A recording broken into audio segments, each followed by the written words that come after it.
Good morning, students. In previous video we had discussed about the what are the different parts of human respiratory system and how the exchange of gases takes place in the alveolar sac. In this video we will discuss about a very important topic, which is the mechanism of breathing. So first of all, what are the different parts of breathing? So we can differentiate this breathing into two parts: inhalation and exhalation. Inhalation means simply the intake of oxygen rich air is known as inhalation, and exhalation is that process by which we expelled out or we throw out the carbon dioxide rich air. So this process is known as breathing. So breathing is the sum total of inhalation and exhalation. So how the process of breathing takes place in our body? So as we have seen in earlier years, when we breathe in, we lift our ribs and flatten our diaphragm, and the chest cavity becomes larger as a result. So mainly during the process of breathing, the two body parts will play a very important role, and these two body part is, the first one is the rib cage and the second body part is the diaphragm. So simple question will come in your exam, that name the two body parts which will play a very important role in the process of breathing. So answer should be rib cage, and second one is a diaphragm. So rib cage, so what is rib cage? So it is a bony cage like structure which is surrounded by muscles, and these muscles are known as intercostal muscle. So I want to tell you one thing, that without any muscles we are not able to move any body part. So whatever movement we see in our body, so it is mainly due to the muscle. So this rib cage will cannot move by itself. So this rib cage, it remains surrounded by a muscles called intercostal muscle, and contraction of these intercostal muscle, they will cause movement in the rib cage. So during the process of breathing, so we can classify this breathing into two steps. That is, it is a, so this breathing, it is a two-step process: inhalation, and second one is a exhalation. So first we will discuss about inhalation, then we will discuss about the exhalation. So during inhalation, what will happen? So the rib cage, so the what will be the movement of this rib cage? So this rib cage, it will move upward and forward direction.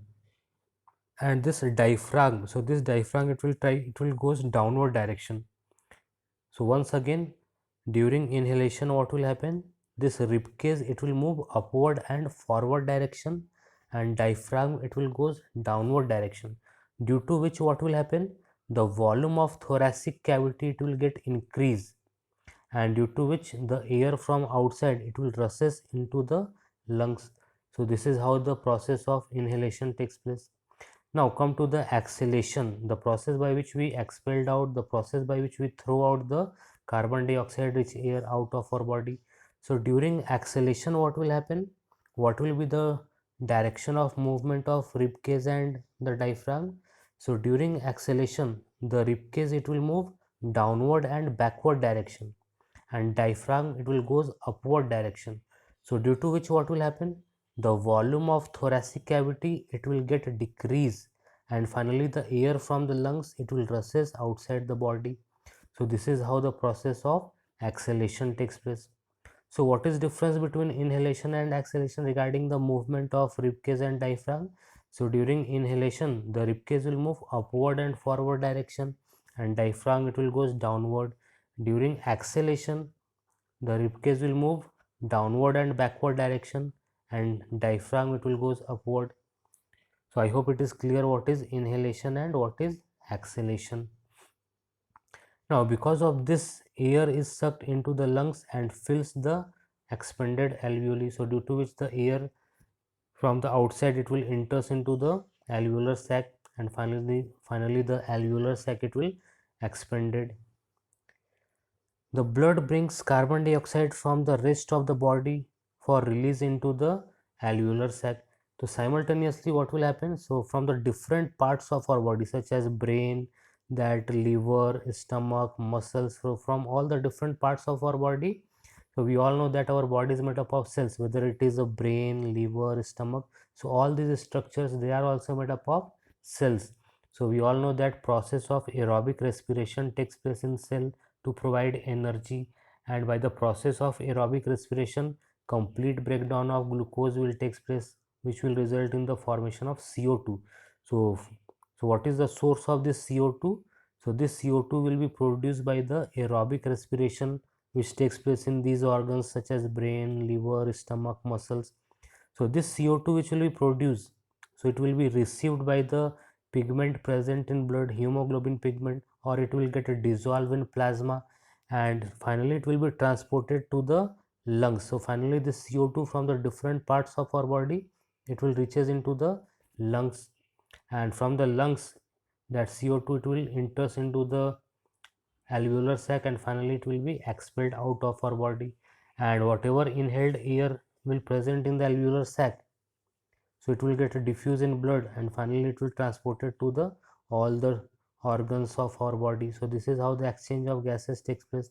So same written here, the blood brings carbon dioxide from the rest of the body for release into the alveoli, and the oxygen in the alveolar air is taken up by blood in the alveolar blood vessels to be transported to all the cells in the body. So I hope it is clear.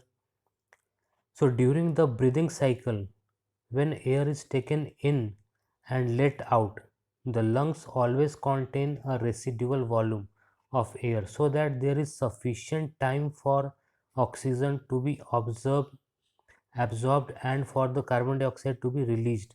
So during the process of breathing cycle, what will happen? So inside the lungs, so there must be some volume of oxygen, it will remain present, which is known as residual volume. So what is the use of this residual volume? Suppose that, so this residual volume, so it will provide sufficient time for the oxygen to be absorbed by the cells. So if this residual volume will not present, then finally any animal will die due to suffocation. So this is the use of residual volume. So when the body size of animal is large, the diffusion pressure alone cannot take care of oxygen delivery to all parts of the body. In unicellular organism or in a small organism, what we see, so they don't have a particular respiratory system or circulatory system, so they are very small in size, unicellular. So in such organisms, simply by the process of diffusion, exchange of gases takes place, such as in case of amoeba, paramecium. So simply exchange of gases will take place by general body surface. But in higher organisms like human beings, elephant, giraffe, so in these higher animals, so by the process of diffusion, each oxygen cannot be delivered to the each and every cells of body. So this diffusion process is not sufficient to deliver oxygen. So in such organism, instead of diffusion, so respiratory pigments are present. So these respiratory pigments, they take up oxygen from the air in the lungs and carry it to tissues where are deficient in oxygen before releasing it. So in higher organisms, they possess a specialized respiratory pigments. And what is the role of these specialized respiratory pigments? So they will help in the transport of oxygen and CO2, and finally they will transport that oxygen to the concerned cells and tissue where oxygen is required. So in human beings, the respiratory pigment is hemoglobin, which has a very high affinity for oxygen. This pigment is present in red blood corpuscles. So if we'll talk about human beings, so the respiratory pigment which remain present in our body is the hemoglobin pigment, and this hemoglobin pigment, it remain present in red blood corpuscles or RBC. So this hemoglobin, it will transport the oxygen and CO2, and in which part of blood it will present? So it will present inside the RBC. So simple question will come that hemoglobin, it remain present in first option RBC, second option WBC, third option blood platelets, fourth option all of these. So what will be the correct answer? So these hemoglobin, they will remain present in RBC, that red blood corpuscles. So this is the diagram of one RBC, and this is the hemoglobin pigment which will remain present inside RBC. So we all know that the color of human blood is red in color. So what is the cause of this red color? Why the human blood it appears red in color? Why not green, blue and other different colors? So the answer is due to the presence of hemoglobin. So this hemoglobin, it is a red color pigment.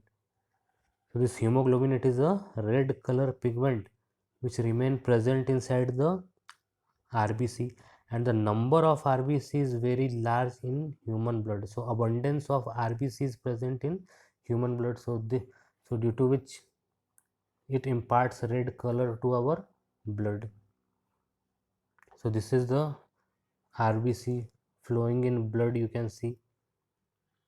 So how the transport of carbon dioxide takes place? So mainly with the help of hemoglobin pigment, transport of oxygen takes place, because oxygen it readily combines with the hemoglobin pigment.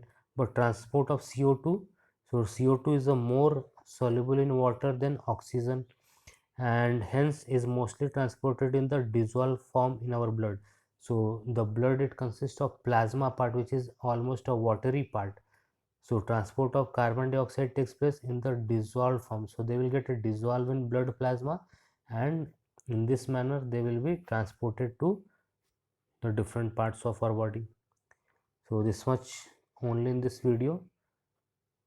So thank you, have a nice day.